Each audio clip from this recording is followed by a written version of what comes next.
Hello there, I'm Robert. And I'm Vanessa. And I'm Travis. No, we are late to the party. And this is Better Late Than Never. She goes, we got her dancing. Check me out, I'm dancing. 102 episodes. Travis. 102. We're moving right along with my... Moving right along. Didn't you know that I had a theme going this whole time?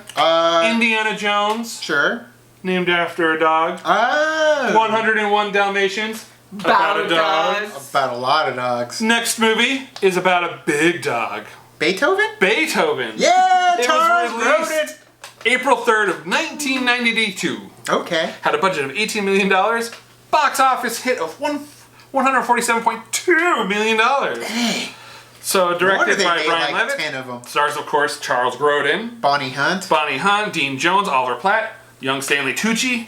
Tucci Gang. Tucci Gang. I know you're going to hate me for this, though, but I've never seen Beethoven. Not even the 18 sequels that came after. Not even the 18 Even the sequels. animated movie, even the animated television show that came out afterwards. You've never seen it? This is going to be fun then, because I would like to hear your impression of the trailer. I have a lot of stuff to say, but I'd rather just watch the trailer so she can see it. Yeah.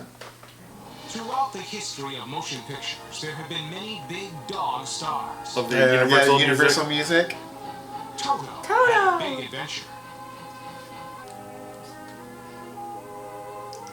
Petey had a big appetite. I love him in the movie. Oh, Tay. Rin Tin Tin was a big hero. Lassie. And Lassie had a big heart. You've come back. But Timmy's in a wheel Ivan again? Reitman, who brought you Ghostbusters, Kindergarten Cop, Ivan and Reitman Twins. Proudly directed or presents produced the this? biggest dog star of them all. Probably produced. He said presents. Oh my god. That's so much. There it comes. No. Here it comes. No. No, that's what happens when you watch a dog, too. He's getting it. Oh, slobber. That's a little dramatic, but he's getting it. Step by step?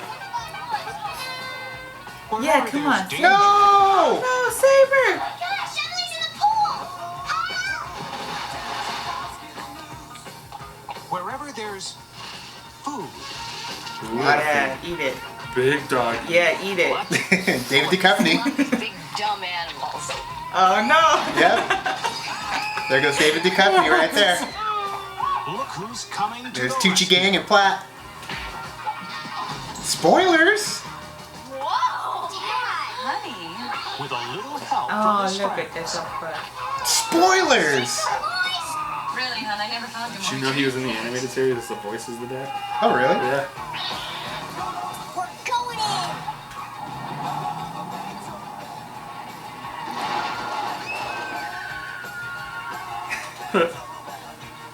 Look at this. Oh, look Love at him. Look at him. You think you're crazy? George, who are you talking to? Charles Grodin. He's like a little doggy. I love Grodin. There's a plentiful under the mouth for good squatches. So yeah, executive produced by Ivan Reitman. But when it comes to Beethoven, I mean, all these movies around the time were kind of doing like that whole Doggy like stuff. the dogs, but like the bad guys end up getting had by the dog and the Yeah. kids, and you Was know it- it's like Home Alone. The same thing happened in 101 Dalmatians. Bingo, Air Bud. Yeah. I mean, it was quite common around that time.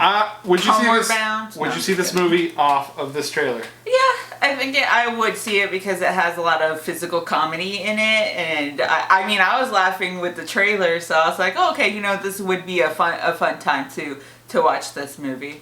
The kids, the kids are what also make it a great movie too. Cool.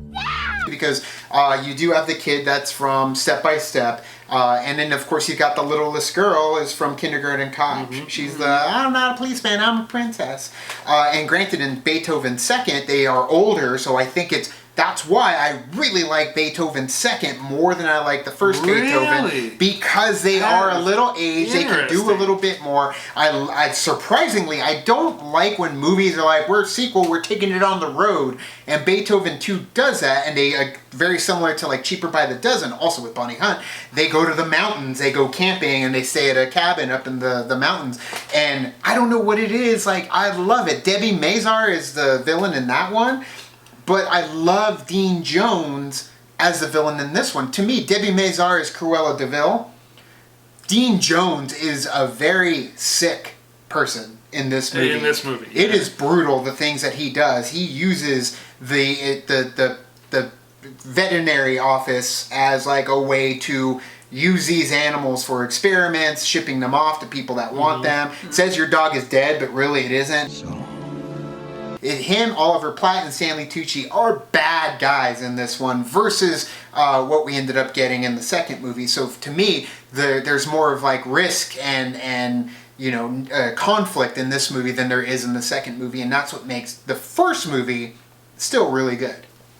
The relationship that the family unit has in this, I think, is very important because it's just a normal family who happens the kids want a dog and all that, and you have the grumpy dad. The Newtons, I'm sorry, they're the Newton family, so George Newton. And I cannot imagine anyone else playing that role. They tried. Judge Reinhold did it at one point. Granted, I think there were different characters. Right, different characters. But the dad in the situation character, Charles Grodin, kills it. He always plays that perfect, like, I'm angry, but I'm not at the same time. Is he in the second one? Yes. Okay. It's the same family. In fact, the first two movies. So first two are with them, and then it moves on. Yeah, you got Jonathan Silverman from Weekend at Bernie's in one of them. Of course, you end up getting Judge Reinhold at one point too. And those are all the made-for-TV movies because they just cranked them out like crazy. And we were talking about, and I kind of mentioned earlier, in 1994 they actually made a cartoon show for this, and Dean Jones actually played the voice of George Newton, which is awesome. Weird, because Dean Jones is a legend. Legendary. The man is a legend, especially when it comes to Disney. And seeing him here as like, oh man, there's a scene where he fakes out the family to think that Beethoven attacked him.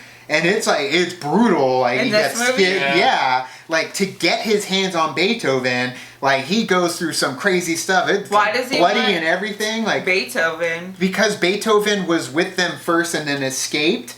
He had him in like the beginning of the movie, and they wanted him for, I forgot what it was. I think it was something cosmetic related that they needed the Saint Bernard, and it got away, and he realized, oh, here's one that I could just take, so let's do it.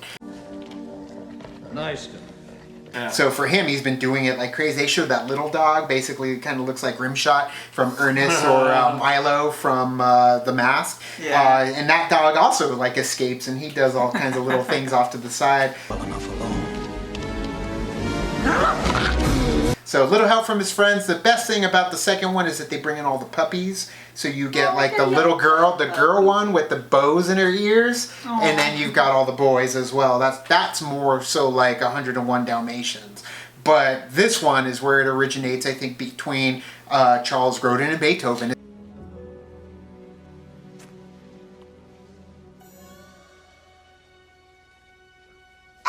That relationship. You know that if anybody really like wanted Saint Bernards after this movie, I'm sure. I bet. I don't know any statistics on it, but I'm sure. Beethoven was a very popular movie, as he said, by the box office. So yeah, I would think that they did want one, and they're but they show you a lot of the pitfalls of having a Saint Bernard. Yeah. The That's food true, and just the drool. They're so massive. They're big puppies. Ooh, big doggy. Yeah. Yeah, that's Sandlot, of course. But you do end up getting that love from the character of Beethoven. You're invested in Beethoven. You want to see Beethoven succeed and the family come together. And Charles Grodin, of course, this is the last one, the holdout. He's a holdout to the very end of the movie. So. I think we need to have a Charles Grodin theme. Oh, have we done more? Anyways, we'll do Clifford if we haven't done Clifford. I feel like we've The Big Red Dog, I love him. There we go. So, Charles Grodin, Bonnie Hunt, the kid from Step by Step,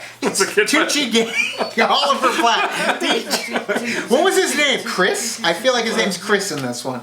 But guys, Beethoven. Have you seen it? Would you see it off of this trailer? What are your thoughts about it? Do you like this movie as much as we apparently do? And she has no idea. Did you watch any of the other Beethovens? I stopped at 2. I just remember seeing the covers of all the other ones. So tell us what you thought if you saw those ones down in the comments below. You can also like and subscribe. And do the thing on our Facebook, Twitter, Tumblr, Instagram, Stardust. All the social networking gin joints, you know where they are. Kick to the party, fuel the party, keep the party going on our Patreon. Gets us where we need to go September 14th.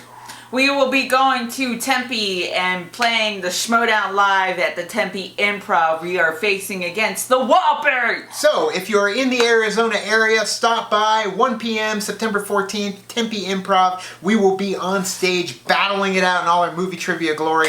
Or you can watch the live stream and you can get all that through the description of this video. Thank you, Travis. Oh, thank you. And as always, Now it's time to say goodbye. this party is over. Bye. Bye.